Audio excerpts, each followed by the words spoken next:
Hi ஃப்ரெண்ட்ஸ், good morning. KSG நர்சரியில் வாங்கின செடியெல்லாம் எப்படி இருக்குன்னு பார்க்கலாம். இந்த செடி எல்லாமே நான் பேர் ரூட்டாக தான் வாங்கினேன்.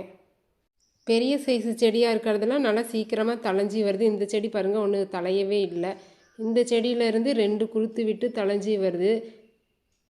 சின்ன செடிங்கெல்லாம் கொஞ்சம் ஸ்லோவாக தான் வளருது. இந்த செடியிலலாம் பார்த்திங்கனாக்கா ஒரே இலை தான் இருக்குது. இந்த செடியில் நோட்ஸ் கூட இன்னும் ஆக்டிவேட்டே ஆகலை. இதில் பாருங்கள், ஒரு 2-3 இடத்துல சின்னதாக அப்போ தான் நோட்ஸ் ஆக்டிவேட் ஆகி துளிரெல்லாம் நல்லா வருது. இந்த செடிங்க எல்லாத்தையுமே நான் சிண்டரில் தான் வச்சு வளர்த்துட்ருக்கேன். தண்ணி கொஞ்சம் கூட தேங்காத இருக்கிறதுனால நல்லா இருக்குது, குச்சி காயாமல் இருக்குது. இன்றைக்கி காலையில் எங்கள் ஊரில் மழையில் எடுத்து இந்த செடியெல்லாம் நான் வச்சிட்டேன். இப்போ மழை நின்னதுக்கப்புறம் தான் எடுத்து போர்ட்டிகோவில் வச்சுருக்கேன். சிண்டரில் நட்டு வச்சுருக்கனால தண்ணி கொஞ்சம் கூட தேங்காமல் இருக்கும். செடி நல்லாயிருக்கு. நம்ம சேனலை சப்ஸ்கிரைப் பண்ணுங்கள். Thank you friends.